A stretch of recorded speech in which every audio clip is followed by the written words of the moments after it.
Bien, buena noche con todos y todas. Disculpen la tardanza. Algunos problemas de logística y conectividad, así que he tenido que ubicarme desde otro espacio, desde otra laptop.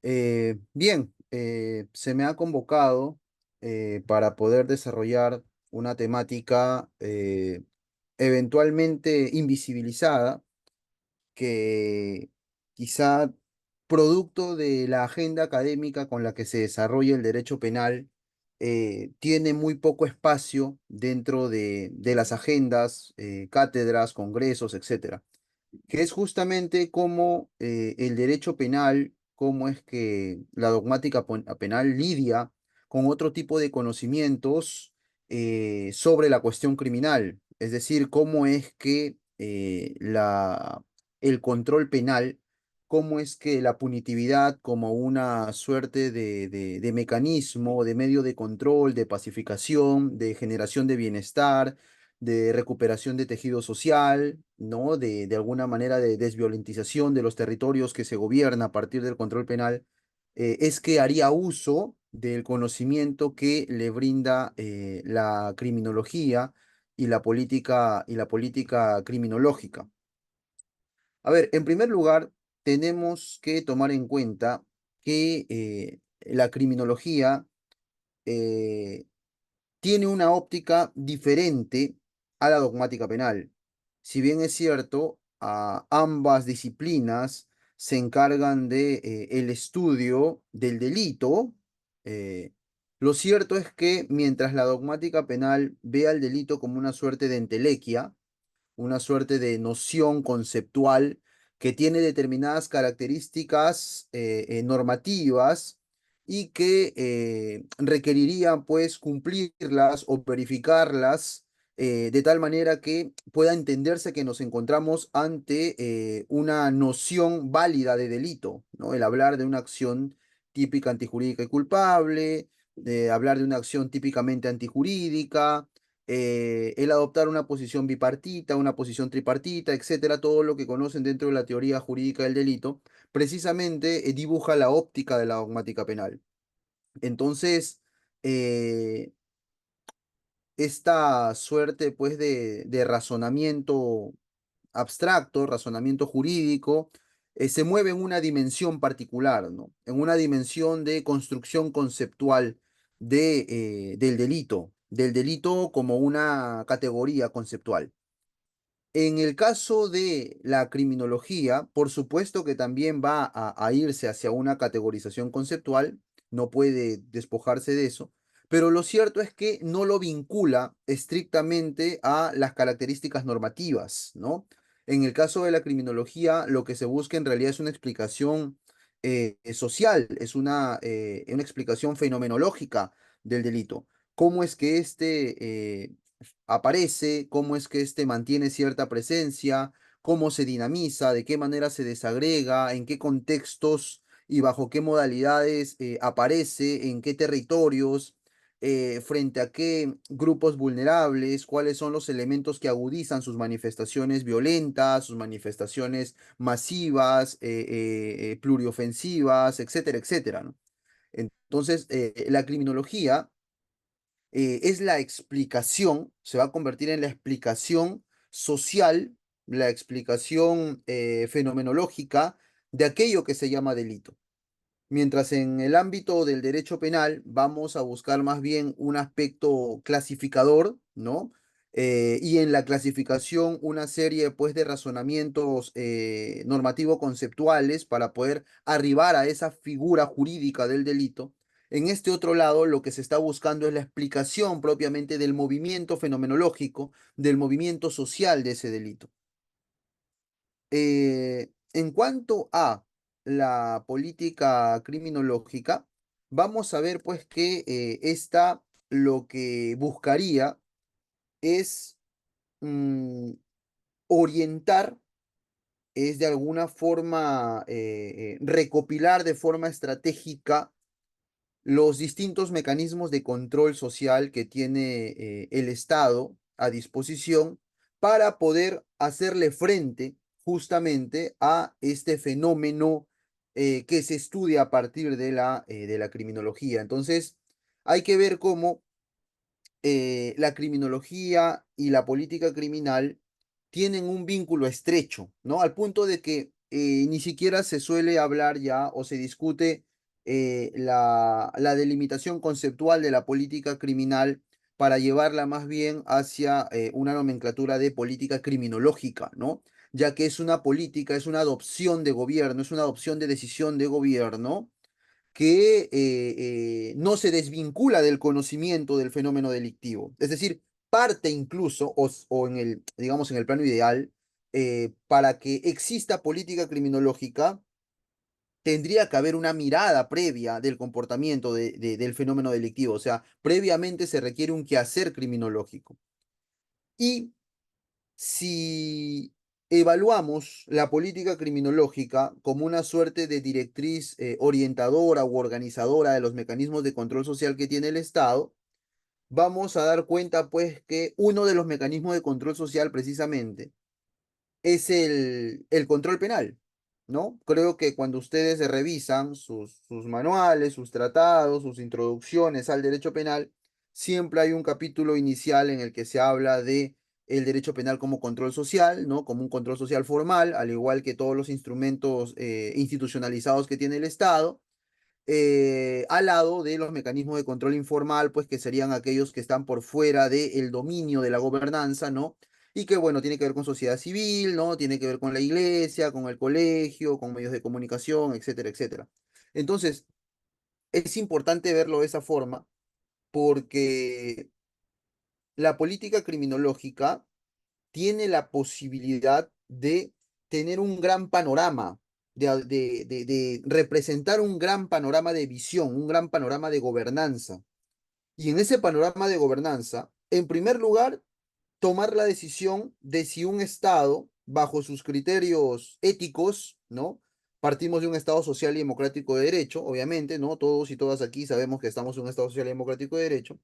Vamos a ver, pues, que eh, el respeto de la dignidad humana, el respeto por la condición humana y la necesidad de integrar a las personas, de responder por su bienestar, de siempre tratar de cobijar la integración, evita, evita desde un punto de vista ético que un Estado pues caiga en autoritarismos, caiga pues en inquisiciones, caiga pues en exterminios, caiga en una serie pues de manifestaciones de gobernanza que van en contra justamente de esos parámetros éticos. Esto es muy importante para la política criminológica, porque supone pues supone una línea de razonamiento, una línea de intervención, límites de intervención. La pregunta es, si un Estado civilizado, un Estado que se supone que ha progresionado, ¿no? Hacia la civilización, ¿no? Hacia la modernidad, ¿no? Y ahí estamos hablando de lo que quizá desarrolló el gran maestro Beccaria como un pensador político de la cuestión criminal allá en la segunda mitad del siglo XVIII, ¿no? Ponía en cuestión el uso de la punitividad. La punitividad se tiene que seguir usando. La punitividad realmente representa una manifestación racionalizada de un Estado.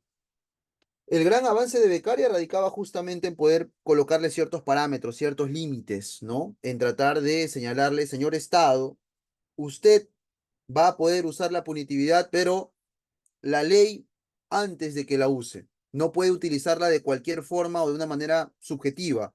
Primero la ley, principio de legalidad. Hay que ver que de alguna manera se corresponda el castigo con la gravedad del daño que se ha hecho. Proporcionalidad, ¿no? No se puede castigar el pensamiento, es necesaria una externalización de la conducta, lesividad. Fíjense cómo el pensamiento político de Beccaria fue un gran faro orientador de lo que luego se va a convertir en la dogmática penal, ¿no? Cuando Beccaria discutió todo esto, la dogmática penal todavía no existía. Bueno, los ensayos de dogmática penal como tal se hacen pues hacia quizá las primeras décadas del siglo XIX, ¿no? Ahí con Feuerbach, por ejemplo, con su tratado de derecho penal, ya tratando de organizar justamente la entelequia jurídica del delito, ¿no? Lo subjetivo con lo objetivo. Y esto es importante en un sentido político criminológico porque al fin y al cabo lo político siempre prima. O sea, siempre va a haber una línea de gobernanza, siempre va a haber una decisión de gobierno. Y en las decisiones de gobierno, pues hay ciertas estructuras, bases éticas, instituciones, funciones, articulaciones, instancias, etcétera. La pregunta es si el Estado, bajo los parámetros éticos, tendría que seguir utilizando el recurso punitivo. Ahora, ¿por qué lo pongo en esta ecuación, en esta fórmula? Porque es desde el ángulo político-criminológico, desde la visión político-criminológica, que hay que discutir o se puede discutir si el mecanismo de control penal va a formar o va a seguir formando parte de su modelo de intervención o hasta qué punto se le va a poder utilizar, si la demarcación va a ser mínima o cuáles son en todo caso las consecuencias jurídico-penales que puedo tomar en cuenta. O sea, voy a seguir quizás haciendo uso de la punitividad. Ahora, ¿por qué enfatizo en esto? Porque el control penal es al fin y al cabo un mecanismo de control social más. Y desde el ángulo político criminológico, si es que el conocimiento criminológico me deja ver que el modo en el que he usado el control penal hasta el momento, hasta mayo del 2024, en realidad lo que ha provocado es mayor violencia, mayor estigma, mayor marginación, mayor criminalización de la pobreza, mayor desviación, mayores suicidios, mayores rompimientos familiares, mayores cancelaciones de proyectos de vida, pues es muy válido que se replantee si realmente tenemos que continuar con ese mismo modelo punitivo. Hasta el 2012 se sabía pues que el Código Penal peruano, que tiene 440 y pico artículos, ya había sido modificado más de 600 veces. Pues es como si el Código Penal se hubiese reformado íntegramente hasta en un 150%. Es decir, el uso del control penal ha fracasado, ha fracasado. Ya hay una demarcación, es decir, el control penal tiene la característica de poder catalogar, enlistar de una forma vinculante, de una forma permanente, omnipresente, aquellas conductas que van a comprender el universo criminalizado, ¿no? Ese universo de conductas que serían colectivamente deplorables, ¿no? Colectivamente rechazables, miserabilizadas, ¿no? Intolerables. Y justamente a partir del control penal, ¿no? De una manera paradójica, se establece esa mirada pública de lo urgente, ¿no?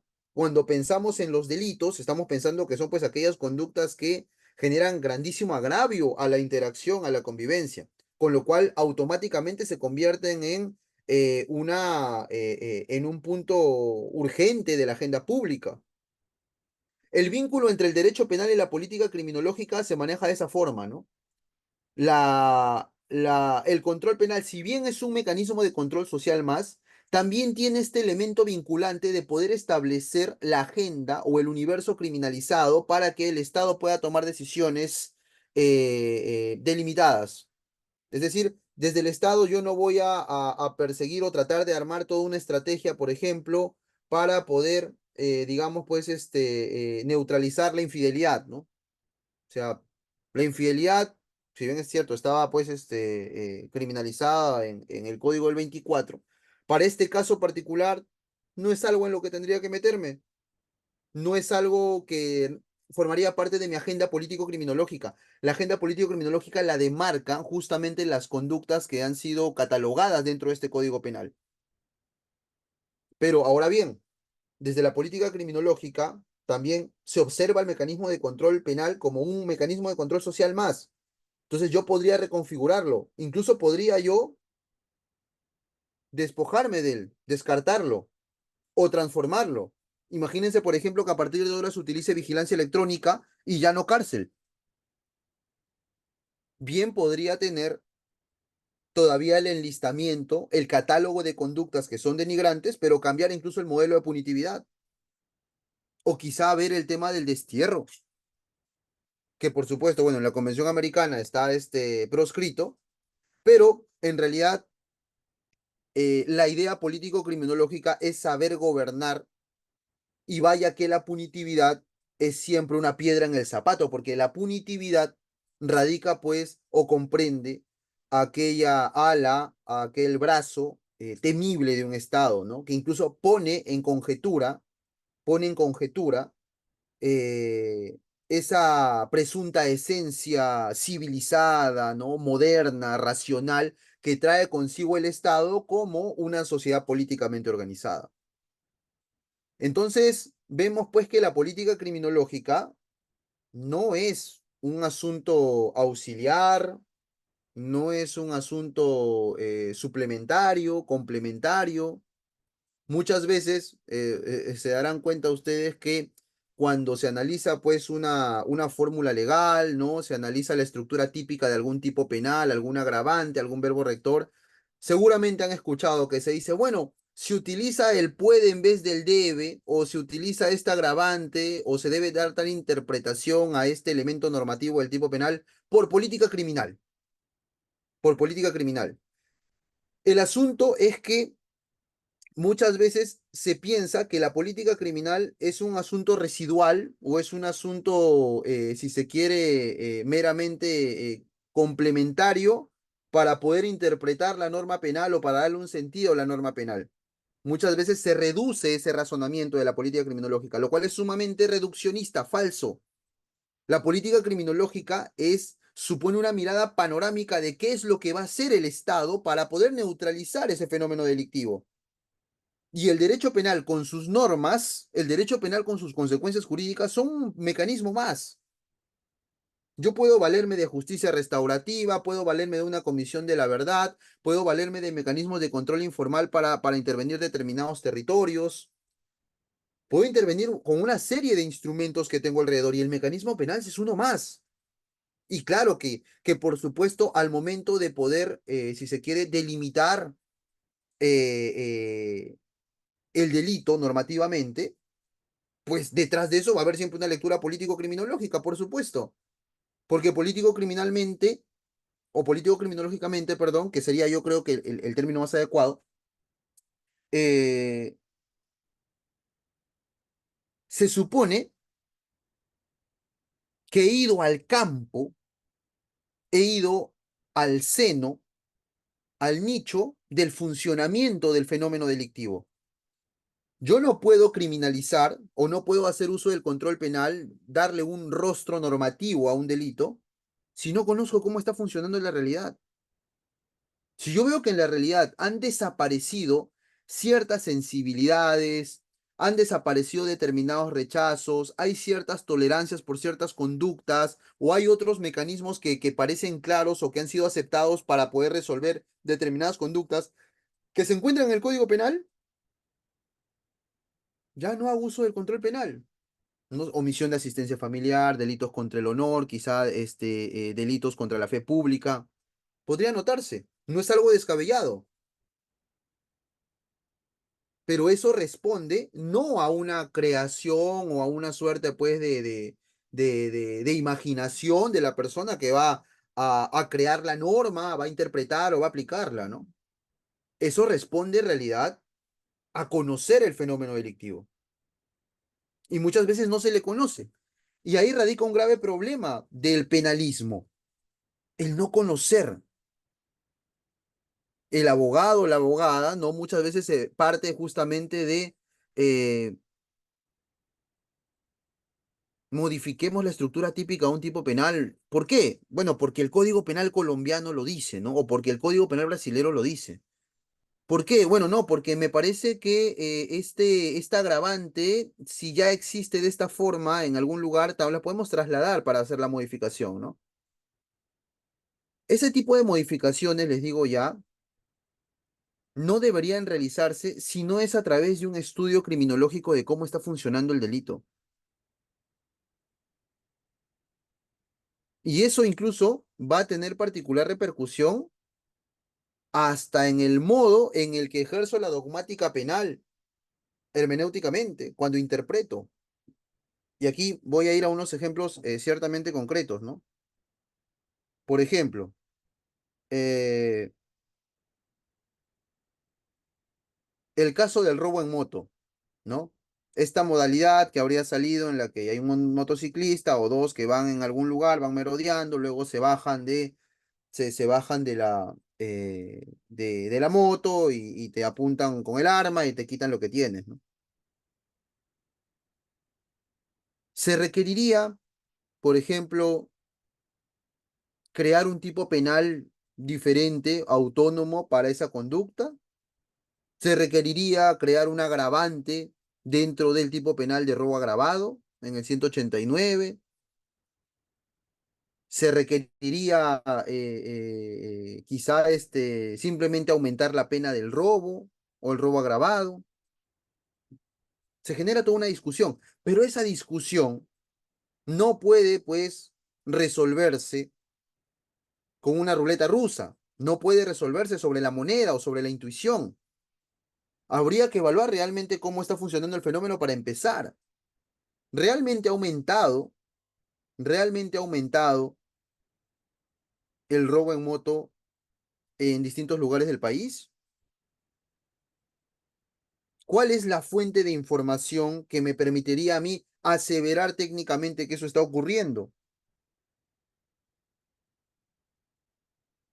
Muchas veces dicen, bueno, denunciabilidad, vayamos a las denuncias policiales, pero las denuncias policiales no miden cifra negra. Tendríamos que ir a encuestas de victimización, de tener un cuestionario, de tener una encuesta válida, ¿no? Una línea de preguntas válida en la que las personas que viven en determinado territorio puedan reportar realmente si han tenido, bueno, una muestra representativa, ver qué experiencias han tenido sobre este tipo de fenómenos y advertir realmente cómo se está comportando. Los medios de comunicación no son para nada una fuente válida para entender la realidad del delito. Y lamentablemente, cuando ustedes, y pueden verificarlo, van al portal del Congreso y van a ver los proyectos de ley que comúnmente intentan encargarse de la seguridad ciudadana a partir de normas penales, todas sus posiciones de motivos están basadas en lo que dijo tal diario, lo que dijo tal canal, lo que dijo tal red social, etcétera, etcétera, pero no se puede tomar decisiones de esa forma. La política criminológica, que es quizá ese lineamiento técnico, ideológico, que organiza y orienta de forma estratégica los mecanismos de control que tiene a disposición el Estado para neutralizar el fenómeno delictivo, es justamente ese punto de partida, esa directriz desde la que se toman las decisiones. Si voy a tomar decisiones como que más policías, más patrulleros, más motos, más cámaras, es actuar intuitivamente, es intuición. Es como que presumo que todo eso va a resolver el problema. Presumo que eso va a sacar adelante la situación. Asumo que eso va a tener más protegidos a mi gente, a mis gobernados y gobernadas. Pero tengo que ver, o sea, en realidad, la criminología, fíjense cómo siempre estamos jugando en el triángulo, criminología, política criminal, derecho penal, o política criminológica, derecho penal. La criminología tendría que ser esa gran fuente, esa gran biblioteca social, desde la cual tomar conocimiento y tomando conocimiento, tratar de adoptar una decisión política, una decisión de gobernanza. Eso es importante, eso es especialmente importante. Para poner o seguir con ese ejemplo, ¿no? Me tocó en su momento, por ejemplo, discutir el tema. Vamos por el lado del control penal con ese asunto del robo de motos, o quizá incluso podríamos ir por el lado de estas exigencias administrativas que se utilizaron en Colombia, se utilizaron en Honduras, ¿no? Que es justamente obligar a que los motorizados sí o sí lleven la placa en su casco, lleven la placa o siempre manejen la moto con un chaleco con la placa detrás, que la placa también se encuentre en la parte de quizá en la parte lateral también de la moto, porque realmente cuando la moto se va solamente tiene la parte de atrás para la placa, el poder quizá permitir la circulación en algunos lugares o de una manera restringida. Si se dan cuenta, es como, más allá de estar de acuerdo o no con esas medidas, es como tratar de ver cómo el fenómeno y la intervención del mismo podría, en una mesa de trabajo, en una mesa de diálogo, tener mucho más salidas que el solo asunto penal. Pueden haber asuntos administrativos, asuntos de gestión, preparación de los barrios, restricciones en vías públicas, en avenidas principales, raciones horarias.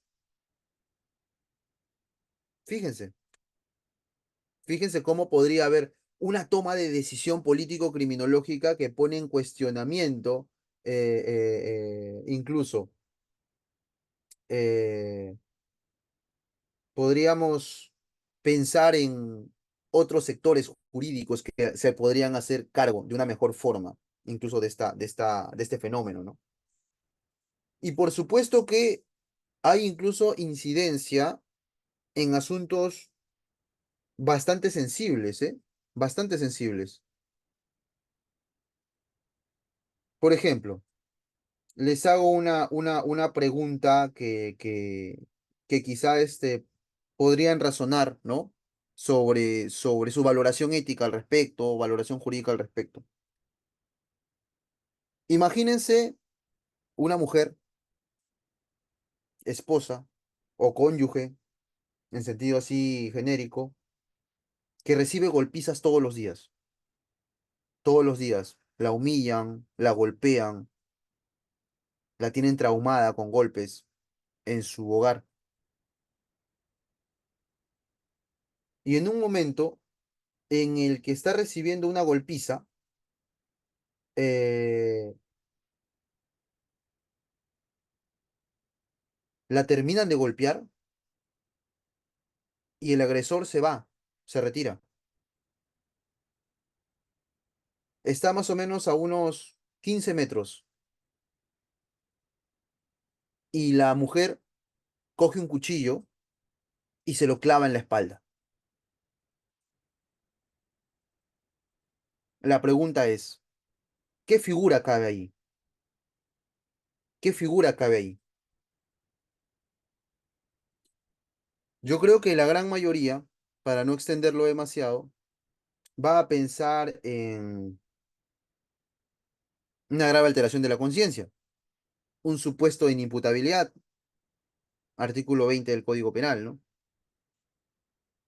Pero, desde el lado criminológico, conociendo el nivel de sometimiento, el contexto de violencia, el nivel de asedio y de acoso, el nivel de estrés con el que se mueve justamente el sometimiento en el margen familiar, sobre todo en sectores desvalidos, en sectores socialmente afectados, deja ver pues que en realidad la violencia contra la mujer no se da en un solo momento, es una violencia sistemática, es un asedio sistemático. Siendo un asedio sistemático, es posible interpretar que ese cuchillazo puede considerarse una legítima defensa. Las criminólogas feministas, sobre todo, traen a colación esto, ¿no? De cómo las líneas interpretativas, incluso tratando pues de eh, reformular categorías dogmáticas tan emblemáticas como la legítima defensa. Ahí fíjense cómo la criminología puede interpelar a la dogmática penal tradicional y decirle un momento, tu modo de interpretar las cosas es muy reduccionista y no está haciendo caso al real comportamiento, a la fenomenología del hecho. Está teniendo una mala valoración, al punto que ese tipo de sucesos los estás enviando hacia el lado psíquico, hacia el lado de la imputabilidad, cuando bien podría, analizándose el contexto, verse como una defensa, porque esa mujer era violentada todos los días y había sido terminada de casi muerta. ¿Cómo vamos a valorar eso como un asunto solamente de pérdida de la noción, pérdida de la capacidad de comprender la antijuridicidad y y comportarte conforme a esa comprensión? Fíjense. Y desde el ángulo político criminológico, por supuesto que también puede haber una línea interpretativa, ¿no? Esta es básicamente una interpelación desde la criminología hacia la dogmática penal tradicionalista. Y vaya que vamos a ver otros puntos también, como el tema de la culpabilidad, ¿no? ¿Qué pasa pues cuando una persona que ha sido marginada, humillada, sin soporte familiar, expuesta a la violencia barrial, perseguida comúnmente por la policía, porque la policía no anda desarticulando lavadores de activos en San Isidro, en San Borja, ¿no? O sea, siempre lo suele hacer, sobre todo en los barrios marginados y estar ahí presentes, ¿no? En realidad, la lógica de la justicia penal es bastante selectiva, es bastante selectiva. ¿Qué pasa con una persona así? Que bajo el punto de vista de la incorporación social, jamás estuvo incorporada. Y se volvió un líder de pandilla y lo acusan por pandillaje pernicioso o por instigación al pandillaje pernicioso y tiene que someterse a la justicia penal. La pregunta es, ¿cuáles son los límites del razonamiento de la culpabilización? ¿Hasta qué punto es culpable? ¿Es que verdaderamente todos somos iguales? ¿Todas somos iguales? ¿Todos ante la justicia somos iguales? ¿O es que la justicia tiene que realizar una interpretación totalmente amplia de la justicia, incluso por fuera de la justicia penal?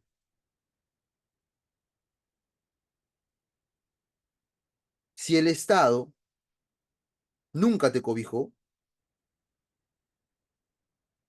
si el Estado nunca te cobijó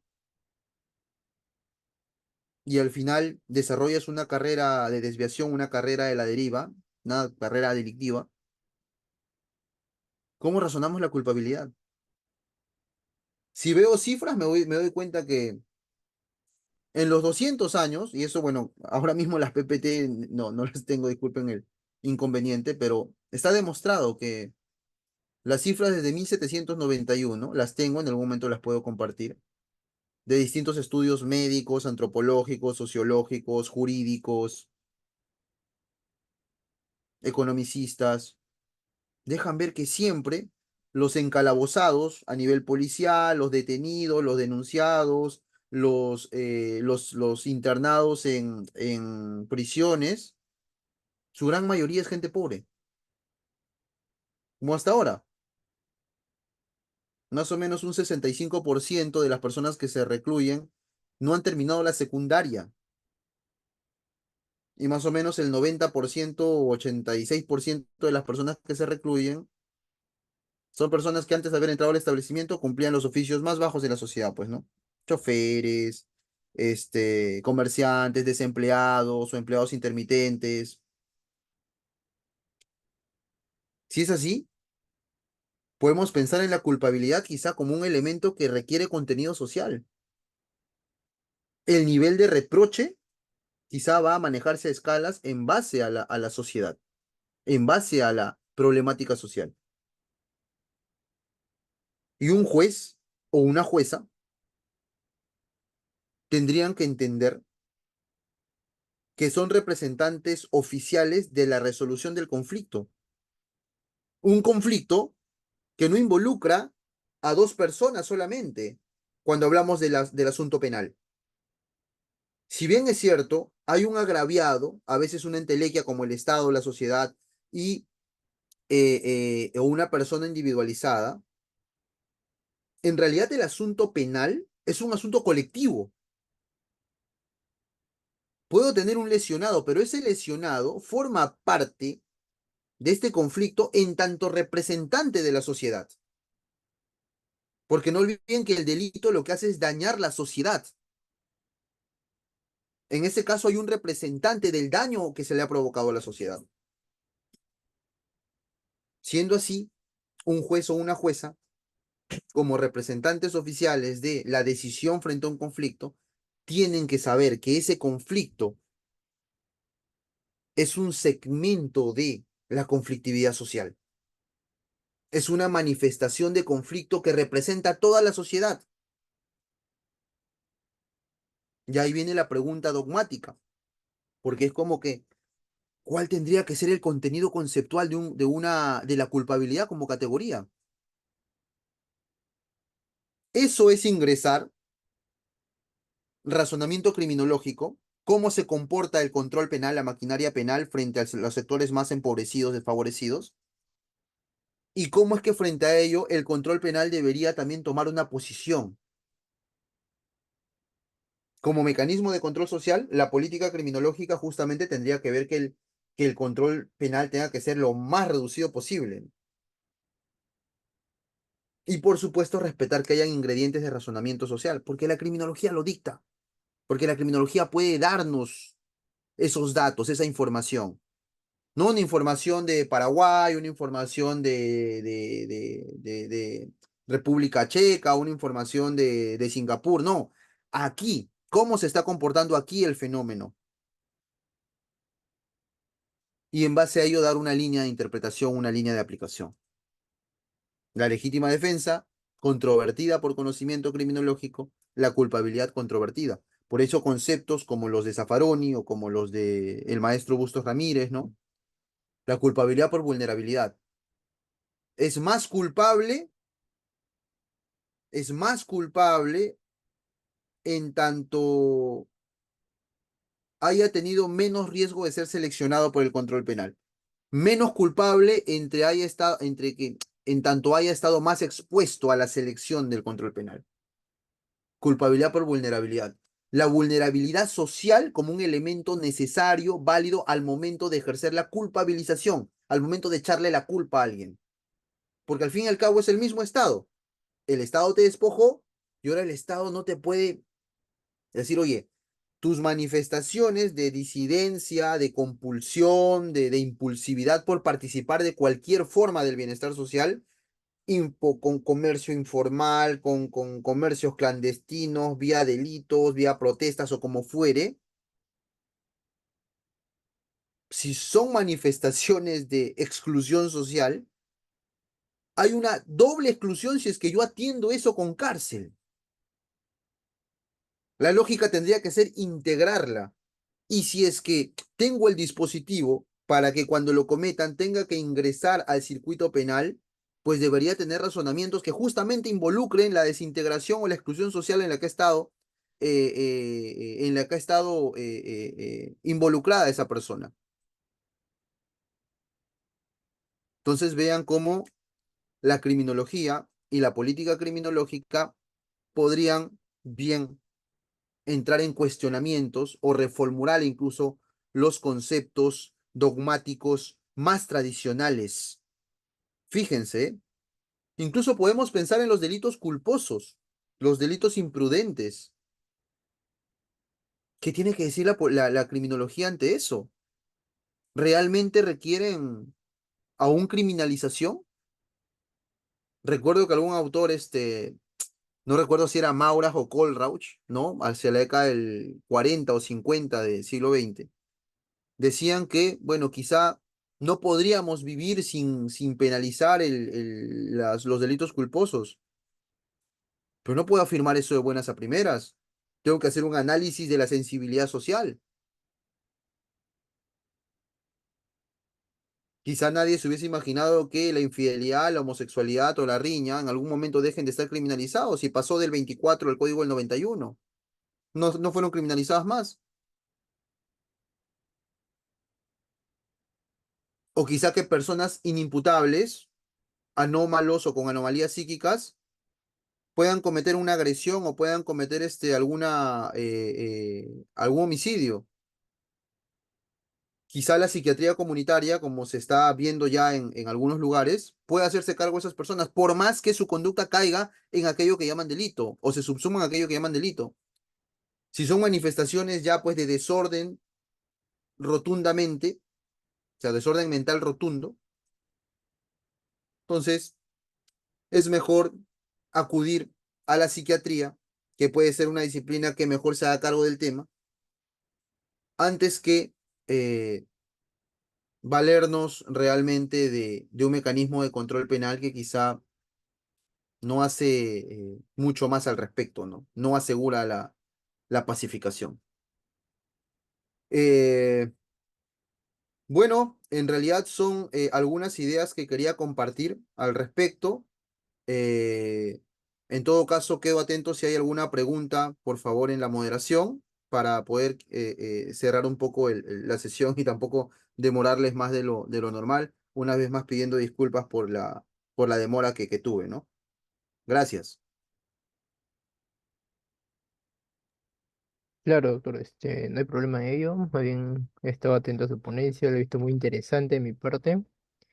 Y bueno, de mi persona sí quisiera hacer una pregunta. En base a su experiencia suya, ¿cuál cree que deberían ser los cambios en la política criminológica o o cuál cambio debe presentarse un próximo gobierno con respecto a la persecución hacia las personas que cometen hechos punitivos, desde una perspectiva criminológica y de una perspectiva también de cambio hacia una política criminológica ¿cómo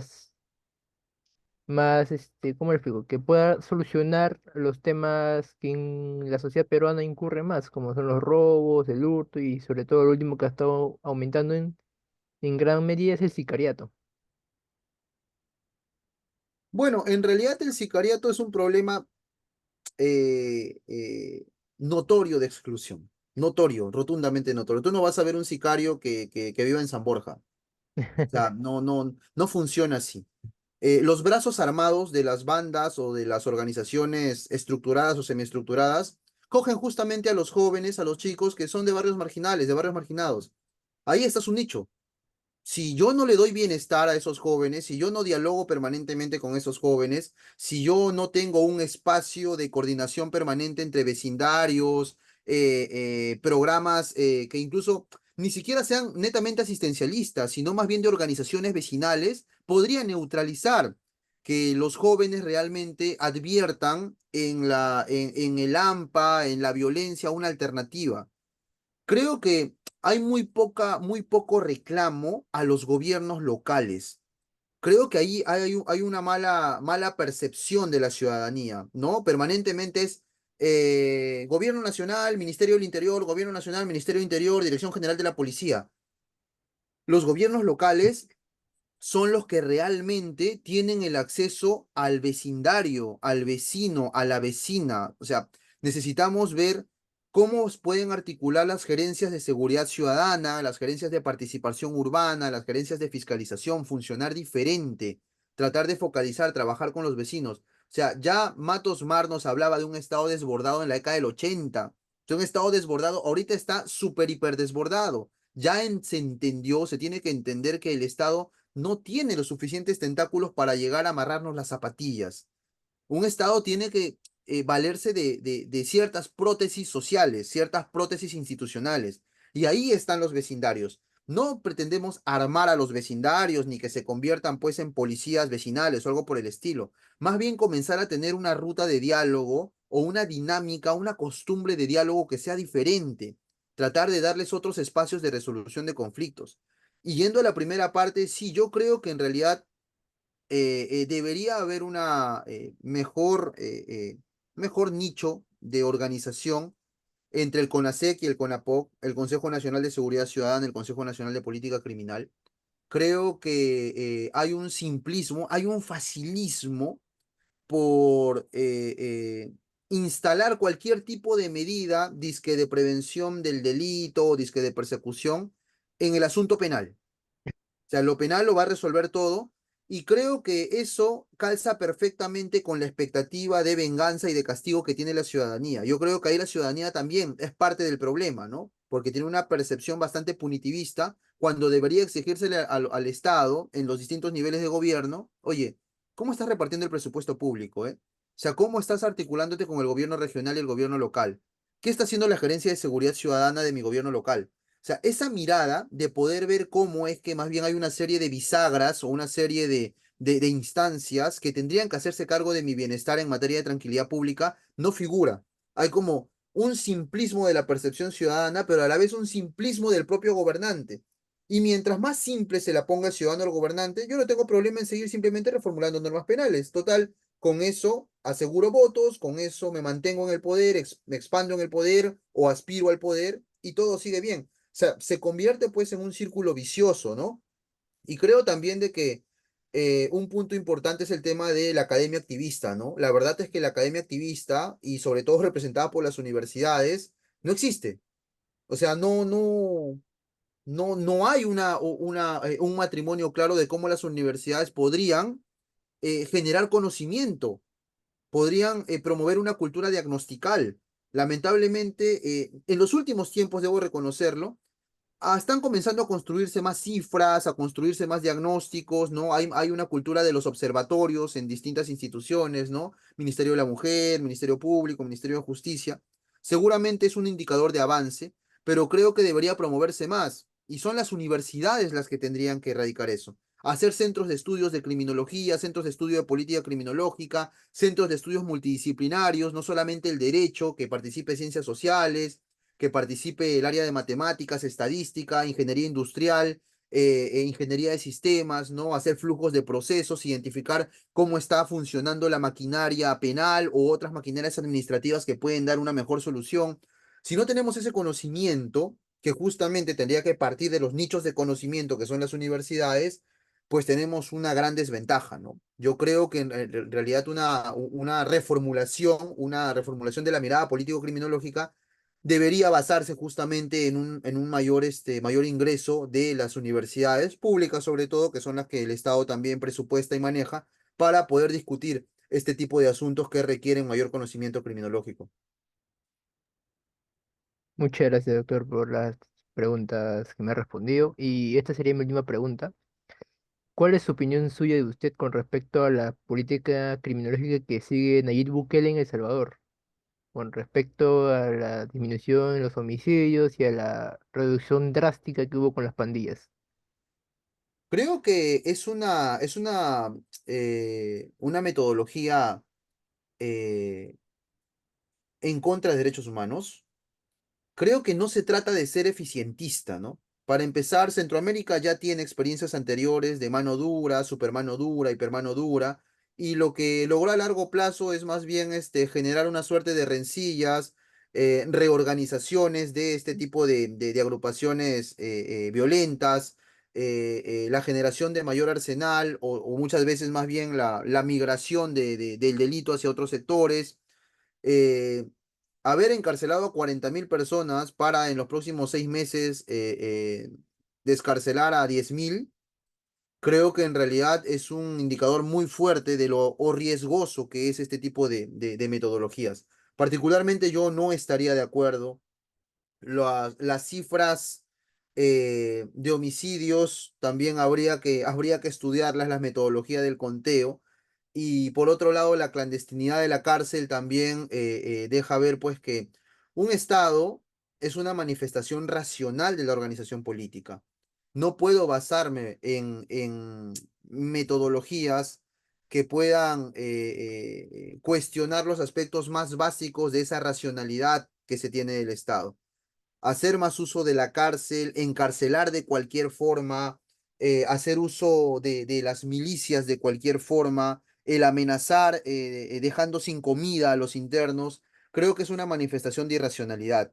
Y bueno, vamos a ver cómo es que funciona en todo caso esta metodología en unos años, porque esto recién se ha visto, esto recién lo están viendo, pero Centroamérica no ha tenido justamente el mayor éxito para tratar sus fenómenos delictivos.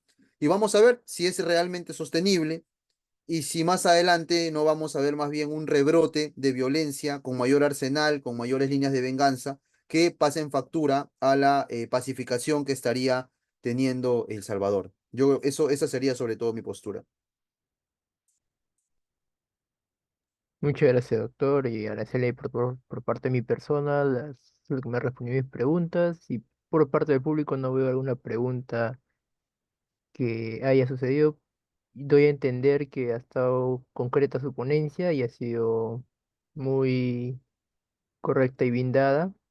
Y le agradezco nuevamente también en parte de la asociación El Diario del Abogado el día de hoy su ponencia y la disertación de su clase. Muchas gracias. Que tenga muy buenas noches. Igualmente, hasta una próxima ocasión. Cuídense.